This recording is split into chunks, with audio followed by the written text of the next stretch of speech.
Swami Atmanand school में PM Shri बनाने पर पूर्व मुख्यमंत्री बघेल ने कहा, छत्तीसगढ़ के लोगों को भाजपा बर्दाश्त नहीं कर पाती है, छत्तीसगढ़ के साधु संतों का भी अपमान करती है। शिक्षा के क्षेत्र में स्वामी आत्मानंद जी का योगदान उसको नकारने की कोशिश कर रही है।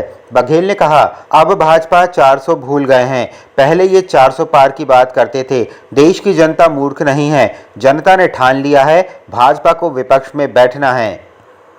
ये सीधी सी बात है कि छत्तीसगढ़ के लोगों को ये बर्दाश्त नहीं कर पाती भारतीय जनता पार्टी। छत्तीसगढ़ के साधु संतों का भी अपमान कर रहे हैं। शिक्षा के क्षेत्र में स्वामी आत्मानंद जी के योगदान है, उसको नकारने की कोशिश, मतलब छत्तीसगढ़ के महापुरुषों को भुला देना चाहते हैं।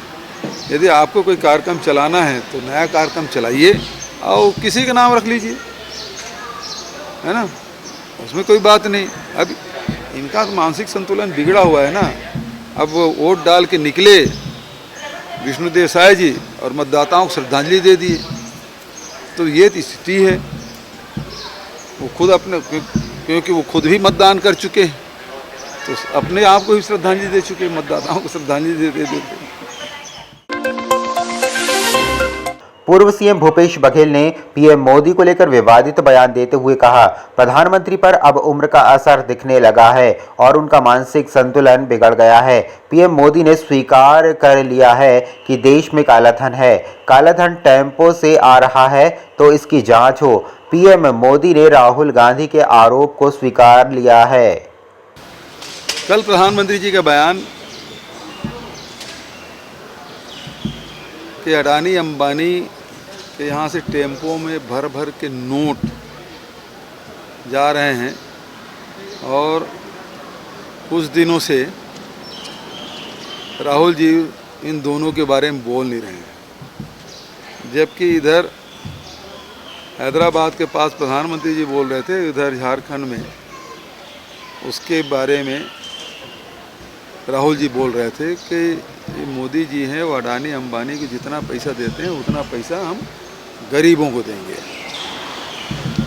ये जो बयान है ये बता रहा है कि उम्र का असर होने लगा है प्रधानमंत्री पर। दूसरी बात ये है कि उन्होंने स्वीकार कर लिया कि उनकी चलती नहीं है। ईडी आईटी पे यदि किसी की चलता है तो अडानी अंबानी की चलता है, तभी वो शिकायत कर रहे हैं। तो असली ताकत प्रधानमंत्री के पास नहीं है, पीएमओ के पास नहीं है, अडानी अंबानी के पास है, जिसके कहने से सब रेट डाला जाता है। दुर्ग यातायात पुलिस द्वारा सड़क सुरक्षा को देखते हुए चालानी कार्रवाई की जा रही है। ऐसे में बिना हेलमेट वाहन चालकों के ऊपर कार्रवाई की जा रही है, साथ ही जुर्माना भी लगाया जा रहा है। यह नियम प्रशासनिक अधिकारी, पुलिस, सिविलियन सभी पर होंगे लागू।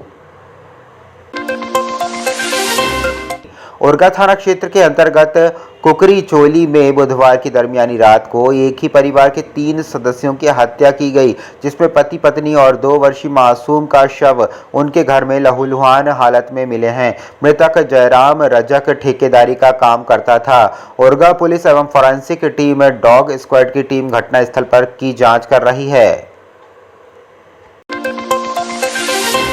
छत्तीसगढ़ माध्यमिक शिक्षा बोर्ड रायपुर ने आज कक्षा 10वीं और 12वीं के नतीजे जारी कर दिए हैं। छत्तीसगढ़ बोर्ड 10वीं कक्षा में सिमरन शब्बा ने टॉप किया है। टॉप 10 की लिस्ट में 59 छात्र शामिल हैं। छत्तीसगढ़ बोर्ड 12वीं में कुल 87.04% छात्र पास हुए हैं। महक अग्रवाल ने 97.40% अंक प्राप्त कर शीर्ष स्थान हासिल किया है। हायर सेकेंडरी में 129 परीक्षार्थियों के जो परिणाम है वो रोके गए हैं।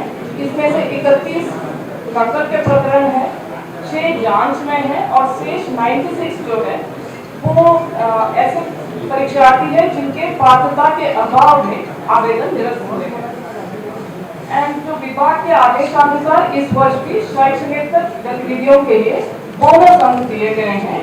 इस तरह के जो बोनस अंक प्राप्त करने वाले हाई स्कूल के छात्र 1108 है और हायर सेकेंडरी के 1131। ये परिणाम हमारे माध्यमिक शिक्षा मंडल के वेबसाइट पर देखा जा सकता है। Thank you for your time and your attention.